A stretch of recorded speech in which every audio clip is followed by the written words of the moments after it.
Conte et raconte les trois lièvres.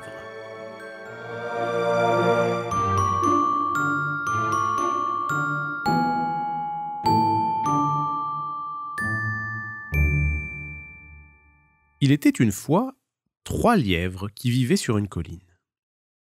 Le premier était blanc, le second brun et le troisième pie, c'est-à-dire brun taché de blanc.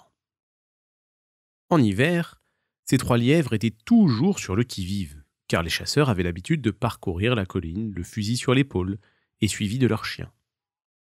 Mais les lièvres couraient si vite que les balles ne les atteignaient point.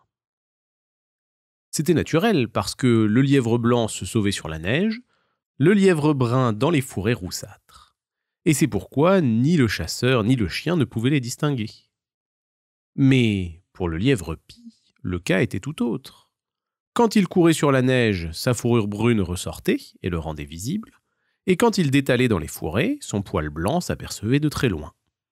Ainsi avait-il le malheur d'être partout et toujours en danger. « Ah !» disait-il, « quel embêtement ! Pourquoi suis-je né avec de semblables couleurs ?» En entendant le lièvre pie se lamenter ainsi, le lièvre blanc, ému, s'offrit de l'aider. « Eh bien, mon ami, je vais changer ton manteau bigarré. » Ravi, le lièvre pie accepta l'offre de son frère blanc. « Ah, avec plaisir. Alors viens ici, dit le lièvre blanc, et il entraîna le lièvre pie vers le ruisseau. Et maintenant, mon vieux, entre dans l'eau et je vais te laver sérieusement. Le lièvre pie entra dans l'eau, mais elle était si froide qu'il claquait des dents, et cria « Je ne peux pas supporter cette eau glacée. Vite, mon ami, vite, je t'en prie. » « Un peu de patience que je te lave, et tu deviendras un lièvre de belle apparence, tout comme moi. » Et le lièvre blanc frottait, frottait, frottait, mais la couleur brune ne s'en allait pas. Elle ne déteignait même pas un tout petit peu. Le lièvre brun, qui passait par là, leur demanda « Mais que diable êtes-vous en train de faire là ?»« J'ai essayé de laver ces taches brunes, mais elles ne veulent pas partir. Aide-moi un instant, mon ami, dit le lièvre blanc. » Mais le lièvre brun secoua la tête et les oreilles. « Rien à faire, il est né de cette couleur, vous savez. Si fort qu'on le frotte, ça ne partira pas. »« Mais que faire alors ?» dit le lièvre blanc. « S'il n'aime pas sa fourrure bigarrée, il vaudrait mieux le teindre tout en brun, comme moi, dit le lièvre brun. »« Mais ça ne se peut pas, dit le blanc. »« S'il le désire, je peux y arriver, dit le lièvre brun. Sors de l'eau. » Le lièvre pie, enchanté de sortir de cette eau froide, ne se le fit pas répéter. Pendant ce temps, son ami blanc avait été chercher des mottes d'argile de la rive. Et le lièvre brun dit « Viens ici et tourne ton dos vers moi. » Le lièvre pie obéit à cette injonction et l'autre lui appliqua à grands coups de patte sur le dos une couche d'argile. « Eh bien, ça va mieux, mais j'ai un peu froid, dit le lièvre pie. Vous auriez mieux fait tous les deux de m'appeler dès le début, dit Brun en continuant d'appliquer son procédé, jusqu'à ce que le lièvre pie fût métamorphosé en lièvre brun.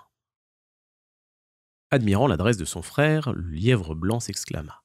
« Quelle merveille! Il est d'un brun ravissant. »« Oui, je suis ravi, dit le lièvre pie. » Et dans sa satisfaction, il sautillait de côté et d'autre et dansait, sans faire attention au fait que son manteau d'argile s'effritait et se détachait de lui.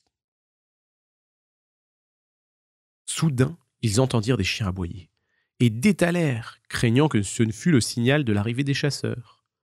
Le lièvre pie, se croyant encore tout brun, s'enfuit avec son frère brun vers une colline couverte de fourrés, où ils se cachèrent. Et bang! Un bruit affreux. Une balle vint frapper le sol juste devant eux. Ils échappèrent belles. Bouleversé, le lièvre pie s'enfuit en hâte et échappa au danger. Après cette alerte, le lièvre blanc et le lièvre brun rencontrèrent le lièvre pie. « Voyons, veux-tu que je te plâtre le dos à nouveau d'une belle couche d'argile ?» dit Brun. « Ou veux-tu que j'essaye de te savonner à nouveau ?» proposa Blanc. Malgré leur insistance, le lièvre pie, en secouant les pattes, leur répondit. « Non, non, non, non, non, une fois suffit. On ne peut pas se fier à votre couleur, mes amis. Mes jambes valent mieux, dit-il en tapant avec complaisance ses pattes. Il est curieux de dire que le lièvre blanc fut trouvé un jour et tué sur la neige, et que le lièvre brun, lui, fut pris par un piège. Tous les deux, se fiant trop à leur couleur, avaient cessé d'être sur leur garde. Mais le lièvre pie, lui, échappa toujours à tous les dangers.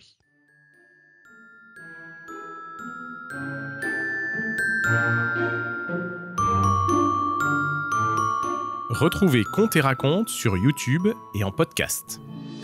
Contes et Racontes, préparez votre enfant à la lecture. Des histoires sans illustration pour faire travailler son imagination et un vocabulaire soigné pour apprendre des mots chaque jour.